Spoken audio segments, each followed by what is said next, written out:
સુપ્રભાત. શ્રી કન્યા પ્રાથમિક વિદ્યાલય કાલાવડ, ધોરણ 7, વિષય સંસ્કૃત. વિદ્યાર્થી મિત્રો, આપણે પાઠ્યપુસ્તકની અંદર પ્રકરણ 6 સુધીનો અભ્યાસ કરેલો છે.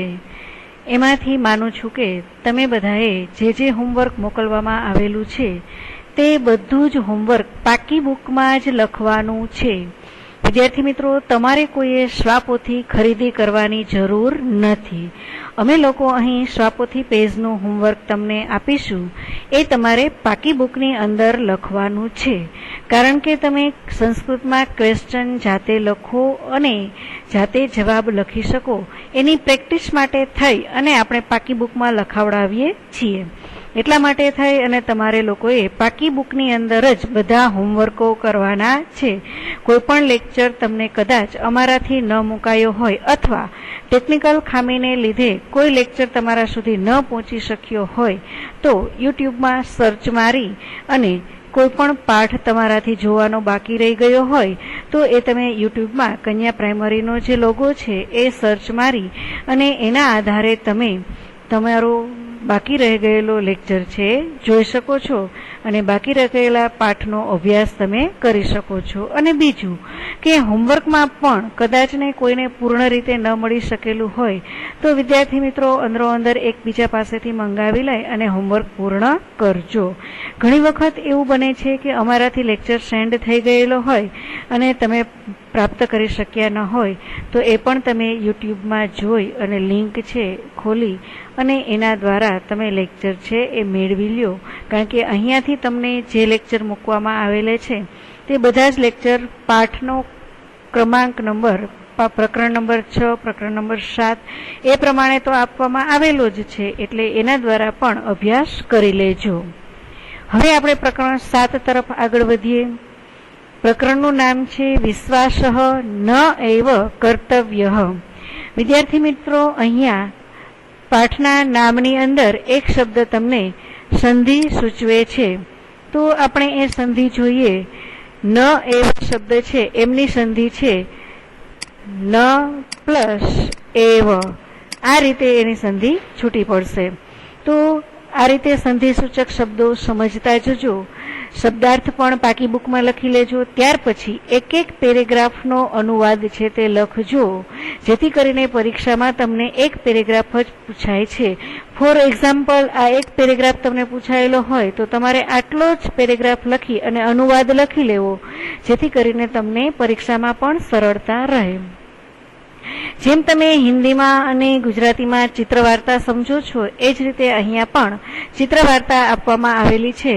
પ્રથમ ચિત્રની અંદર તમે ગુજરાતી માધ્યમથી સમજી શકો છો કે એક શિયાળ છે અને એક બકરી છે અને એ બંને છે એમની વાતચીત શું છે તે આપણે જોઈએ. એક વનમ અસ્તિ. એક વન છે. વને એકા અજા અસ્તિ. વનમાં એક બકરી છે. અજાનો અર્થ બકરી એવો થાય છે.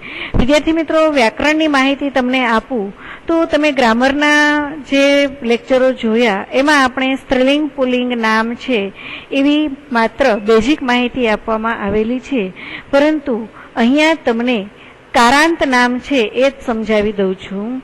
અકારાંત પુલ્લિંગ નામ, આકારાંત સ્ત્રીલિંગ નામ અને નપુંસકલિંગ નામ, અકારાંત નપુંસકલિંગ નામ એવા નામો હશે. તમને કદાચ હોમવર્કની અંદર એક પ્રશ્ન એવો હશે કે કારાંત પ્રમાણે ખાલી જગ્યા પૂરો. તો અકારાંત નામ એટલે કોઈ શબ્દનું વાંચન કરતા તમને અંતમાં અ એવું ઉચ્ચારણ થાય તો એ અકારાંત નામ છે. કોઈ પણ શબ્દનું ઉચ્ચારણ કરતા, કોઈ પણ નામનું ઉચ્ચારણ કરતા છેલ્લો અક્ષર છે એનું આ એવું ઉચ્ચારણ થાય તો એ આકારાંત નામ છે. અને નપુંસકલિંગ નામ એટલે સરસ રીતે ઓળખી શકો છો.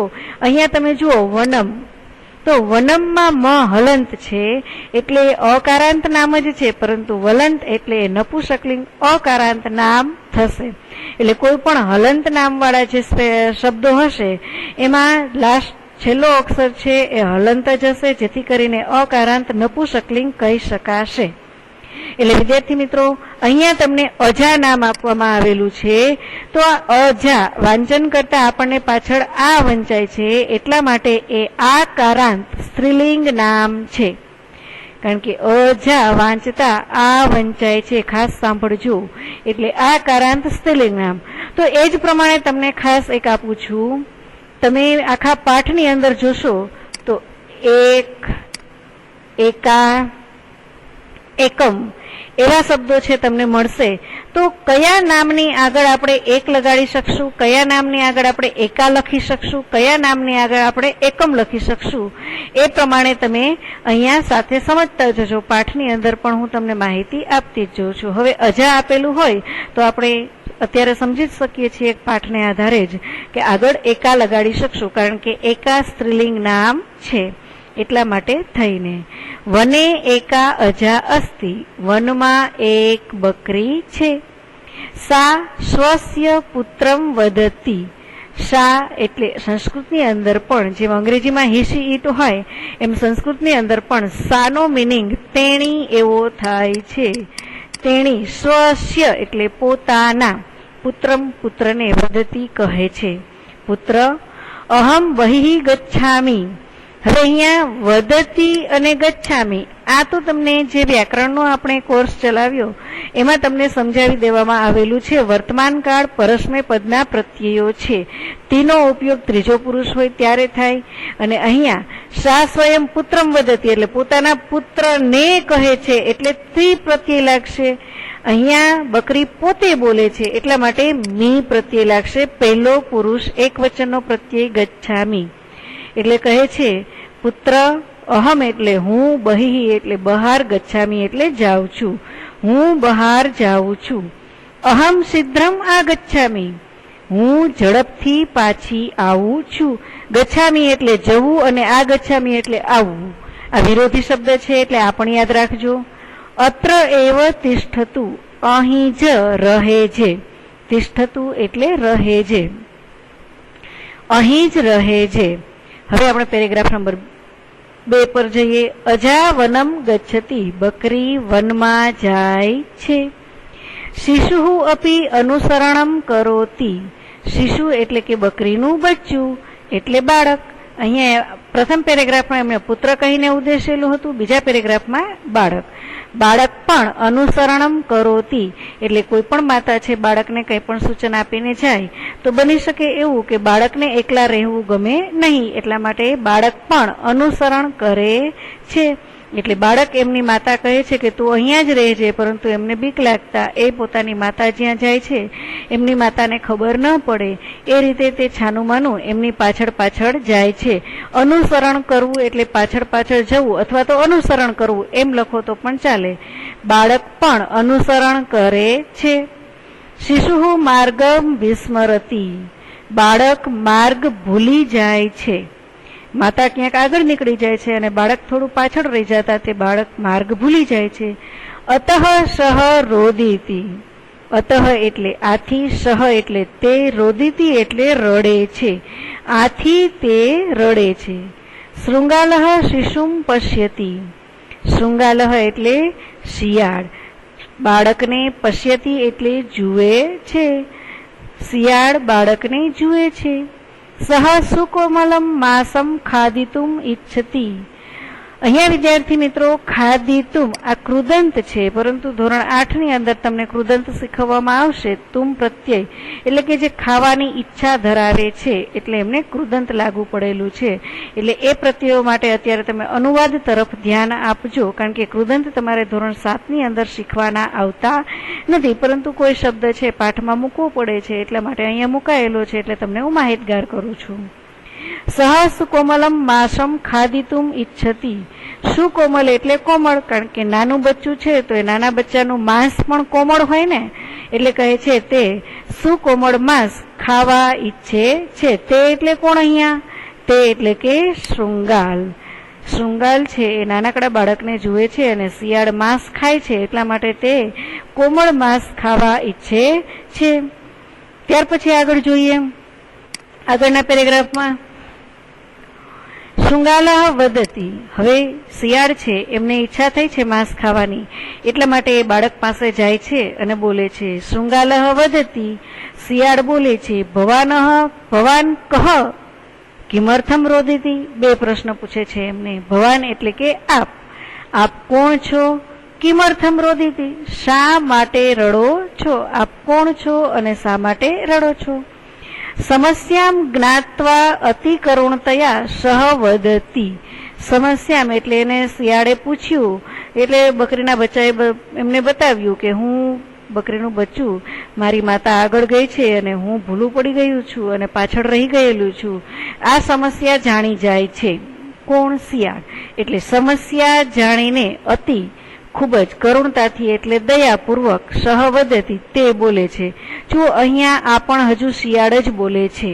શિયાળે માહિતી સાંભળી લીધી બકરીના બચ્ચા પાસેથી, એટલા માટે સમસ્યા જાણીને, જ્ઞાત્વા એટલે જાણીને, સમસ્યા જાણીને ખૂબ જ કરુણતાથી તે બોલે છે. ચિંતા માસ્તુ, ચિંતા કરીશ નહીં. અહમ માતુ સમીપમ નેષ્યામી, હું તને માતા પાસે લઈ જઈશ.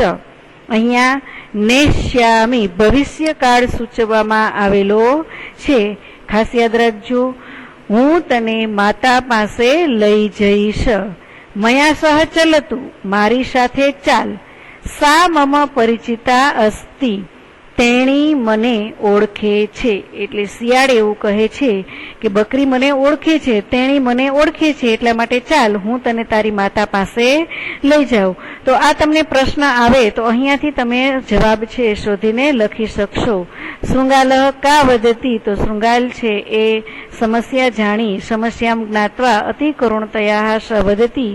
ચિંતા માસ્તુ અહમ માતુ સમીપમ નેષ્યામી મયા સહ ચલતું. સા મમ પરિચિતા અસ્તિ, તેણી મને ઓળખે છે. અજા શિશુ વદતી, અહમ ભવંત ન જાનામી. બકરીનું બચ્ચું બોલે છે, હું આપને જાણતું નથી, હું આપને ઓળખતું નથી. મમ માતા વદતી યત અપરિચિતેન સહ કુત્ર અપી ન ગમનીયમ ઇતિ. અપરિચિતેન સહ, પરિચિતેન અપરિચિતેન, કુત્ર અપી સંધિ છૂટી પડશે અહીંયા, કુત્ર પ્લસ અપી.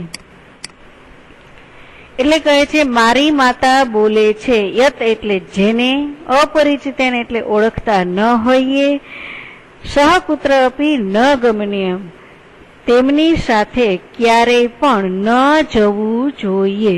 જેને આપણે ઓળખતા ન હોય તેમની સાથે ક્યારેય જવું નહીં. વંચક શૃંગાલઃ વદતી, વંચક, વાંચન ખાસ યાદ રાખો. વંચક એટલે કે લુચ્ચું, લુચ્ચું શિયાળ બોલે છે. મમ વિષયે માં ચિંતયતુ, મમ વિષય એટલે મારી બાબતમાં, માં એટલે નહીં અર્થ લેવાનો છે. ચિંતયતુ ચિંતા કરીશ નહીં, મારા વિષયમાં ચિંતા કરીશ નહીં. એટલે કે જે લુચ્ચા લોકો હોય છે એ એવું જ કહેતા હોય છે કે તારે મારી બાબતમાં એવું નથી વિચારવાનું, હું કંઈ એવું લુચ્ચું નથી, હું તો તને તારી માતા પાસે જ લઈ જઈશ, એવો એને વિશ્વાસ અપાવે છે અને કહે છે કે મારી વિષયમાં એવી ચિંતા કરીશ નહીં, એટલે કે મારી બાબતમાં આવી ચિંતા કરીશ નહીં. પશ્યતુ તત્ર એકઃ પીપલ વૃક્ષ અસ્તિ. પશ્યતુ એટલે જુઓ, તત્ર ત્યાં, એકઃ એટલે એક, પીપલ વૃક્ષ એટલે પીપળાનું વૃક્ષ. જો વિદ્યાર્થીઓ ફરી અહીંયા એકઃનો ઉપયોગ આવ્યો છે. પીપલ વૃક્ષ અ ઉચ્ચારણ થાય છે એટલે એમની સાથે એકઃ વિસર્ગવાળો એકઃ લઈ શકાશે. તમને સ્વાધ્યાયની અંદર પ્રશ્ન હશે તો આ રીતે તમે યાદ રાખતા જજો અને પૂરતા રહેજો. ખાસ કરીને વિડીયો સાંભળતા જજો ને હોમવર્ક કરતા જજો, જેથી કરીને તમારે અગવડતા ન રહે. એકઃ પીપલ વૃક્ષ અસ્તિ, જો ત્યાં એક પીપળાનું વૃક્ષ છે. તત્ર ભવતઃ માતા અન્વિષયતી, તત્ર એટલે ત્યાં, ભવતઃ એટલે આપની, માતા એટલે માતા, અન્વિષ્યતી શોધે છે, શોધતી હશે. તારી માતા તને ત્યાં શોધતી હશે, એટલે એવું કહે છે ત્યાં આપની માતા શોધતી હશે. જોઈએ આગળનું ચિત્ર આપણને શું કહેવા માંગે છે. એટલે આમ લુચ્ચું શિયાળ છે એ બકરીના બચ્ચાને ફસાવવાનો પ્રયાસ કરી રહ્યું છે. અજા શિશુ શૃંગાલેન સહ ગચ્છતી, બકરીનું બચ્ચું શિયાળની સાથે જાય છે. તસ્મિન ક્ષણે અજા આગચ્છતિ. તસ્મિન ક્ષણે એટલે તે જ સમયે અજા બકરી આગચ્છતિ આવે છે. તે જ સમયે બકરી આવે છે. સ્વપુત્રેણ સહ વંચક શૃંગાલમ દૃષ્ટવા વદતિ. સ્વપુત્રેણ પોતાના પુત્રની સહ સાથે વંચક લુચ્ચા શૃંગાલ શિયાળને દ્રષ્ટવા જોઈને વદતી બોલે છે. પોતાના પુત્રની સાથે લુચ્ચા શિયાળને જોઈને બોલે છે. પુત્ર ભવાન એતનશઃ કુત્ર ગચ્છતિ. એ પોતાના પુત્રની સાથે જ વાતચીત કરે છે. પુત્ર ભવાન આપ એતેન એટલે આમની સહ સાથે કુત્ર ક્યાં ગચ્છતિ જાઓ છો. આપ આમની સાથે ક્યાં જાઓ છો. અસ્ય વિશ્વાસ ન કર્તવ્ય. આનો વિશ્વાસ ન કરવો જોઈએ. કારણ કે બકરી છે એ ઓળખે છે કે શિયાળ કેવું છે માટે. શિશુ માતુ સમીપમ ધાવતી. બાળક માતાની નજીક દોડી જાય છે. શિશુ મુખાત ઘટનામ શ્રુત્વા અજા ક્રુધ્યતી. શિશુ મુખાત એટલે બાળકના મુખેથી ઘટના શ્રુત્વામ સાંભળીને અજા બકરી ક્રુધ્યતી ક્રોધિત થાય છે. બાળકના મુખેથી ઘટના સાંભળીને બકરી ક્રોધિત થાય છે. ઘટના એટલે કે બકરીના બચ્ચાએ પણ એમને જણાવ્યું કે શિયાળ મને એવું કહે છે કે ચાલ ત્યાં પીપળાના વૃક્ષ પાસે જઈએ, ત્યાં તારી માતા તને શોધતી હશે અને મારી સાથે ચાલ, હું તને તારી માતા પાસે લઈ જાઉં. એવી બધી વાત છે એમને કરી એટલા માટે થઈ અને હું એમની સાથે આવ્યો છું એવું બાળકે એમની માતાને કહ્યું. એટલા માટે થઈ અને બાળકના મુખેથી આ ઘટના સાંભળી બકરી ગુસ્સે થાય છે. અજા શૃંગાલામ પ્રહરતી. બકરી શિયાળને પ્રહાર કરે છે. પ્રહાર કરવો એટલે એમને મારે છે. આપણે અનુવાદમાં પ્રહાર કરે છે એવું જ લખવાનું છે. બકરી શિયાળ પર પ્રહાર કરે છે. શૃંગાલહ પલાયતે. શિયાળ નાસી જાય છે. અજા શિશુમ વદતી. બકરી બાળકને શિશુમ બાળકને વદતી કહે છે. પુત્ર અપરિચિતસ્ય ઉપરી કદાપી વિશ્વાસઃ ન એવ કર્તવ્ય. અપરિચિતસ્ય એટલે જેને ઓળખતા ન હોય તેના ઉપર, ઉપરી એટલે ઉપર, કદાપી અહીંયા પણ સંધિ છૂટી પડશે. કદા પ્લસ અપી. ક્યારેય પણ વિશ્વાસ ન કરવો જોઈએ. ન મૈત્રી કર્તવ્ય ન કુત્ર અપી ગમનીયમ. ન મૈત્રી કર્તવ્ય તેમની સાથે દોસ્તી પણ ના કરવી જોઈએ, મિત્રતા પણ ન કરવી, અને ન કુત્ર અપી ગમનીયમ ક્યાંય જવું પણ નહીં. મિત્રતા પણ ન કરવી અને ક્યાંય જવું પણ નહીં. હવે વિદ્યાર્થી મિત્રો અહીંયા પાઠ તમને સારી રીતે સમજાઈ ગયો હશે તો પ્રથમ શબ્દાર્થ લખી પછી પાઠનો અનુવાદ લખજો. સ્વાધ્યાયની અંદર મૂંઝવતા પ્રશ્નો જોઈ લઈએ તમને ક્યાંય તકલીફ વાળું છે કે નહીં તે. એટલે હોમવર્ક જ્યારે તમને મળે ત્યારે તમે આરામથી લખી શકો. અજા કુત્ર ગચ્છતિ તો તમે જવાબ લખી શકશો અજા વન ગચ્છતિ. કહ રોદિતી. અજા શિશુ રોદતી. શૃંગાલહ અજા શિશુમ દૃષ્ટવા કિમ ઈચ્છતિ. શૃંગાલહ અજા શિશુમ દૃષ્ટવા સુકોમલમ માંસમ ખાદિતુમ ઈચ્છતિ. કહ વંચકઃ લસ્તિ. શૃંગાલહ વંચકઃ અસ્તિ. શિશુમુખાત ઘટનામ શ્રુત્વા અજા કિમ કરોતિ. શૃંગાલહ પ્રહરતી. આ રીતે જવાબ છે લખી શકશો. આખો જવાબ લખજો. શિશુમુખાત ઘટના શ્રુત્વા અજા શૃંગાલમ પ્રહરતી. અજા શિશુ કિમ વદતી. અજા શિશુમ કિમ વદતી. તો લાસ્ટ પેરેગ્રાફમાં આપેલું છે અજા શિશુમ વદતી પુત્ર અપરિચિતસ્ય ઉપરી કદાપી વિશ્વાસ ન કર્તવ્ય ન મૈત્રી કર્તવ્ય ન કુત્ર અપી ગમનીય. વાર્તાય શીર્ષક કિમ. વાર્તાય શીર્ષક વિશ્વાસ નૈવ કર્તવ્ય. આ રીતે ઘટનાક્રમમાં ગોઠવવું તે તો તમે વિદ્યાર્થી મિત્રો જાતે જ ગોઠવી શકો તેમ છો. ત્યાર પછી શબ્દો છે બનાવવાના છે દર્શન ઈય પ્રત્યય લગાડીને. તો દર્શનમાંથી દર્શનીય બનેલું છે. તો હવે પછીનો શબ્દ છે એ કેવી રીતે બનશે એ જોઈએ. ગમનીય, પઠનીય, વંદનીય, પૂજનીય આવા શબ્દો તમારે લખવાના રહેશે હોમવર્કની અંદર. નેક્સ્ટ છે તમારે શબ્દો છે એમને વાક્ય બનાવવાના છે. બાલ બ્લેન્ક બ્લેન્ક ઈચ્છતી રોટિકા ખાધ. રોટિકામ ખાધીતું એટલે પ્રથમ શબ્દની ઉપર અનુસ્વાર કરવાનો છે અને બીજા શબ્દને તુમ પ્રત્યે લગાડવાનો છે. છાત્રા પાઠમ પઠિતુમ ઈચ્છતી. શિક્ષક કથામ કથયિતુમ યને રસવાઈ કરીને આ રીતે શબ્દ બનાવવાના છે. પછી એકહ એકા એકમ પાઠમાં જોતું જવાનું અને એ પ્રમાણે અશ્વ શબ્દની આગળ શું લાગશે તો અશ્વ શબ્દની આગળ જે શબ્દ લાગે એ પ્રમાણે એકહ અશ્વમ ધાવતી. બાલકઃ ક્રીડતી એકહ બાલકઃ ક્રીડતી. બાલા પઠતી એકા બાલા પઠતી. મંદિરમ એકમ મંદિરમ અસ્તિ. શાલા અસ્તિ એકા શાલા અસ્તિ. ચિત્રમ એકમ ચિત્રમ પશ્યામી. આ રીતે છે તમારે હોમવર્ક પૂર્ણ કરવાનું છે. ધન્યવાદ.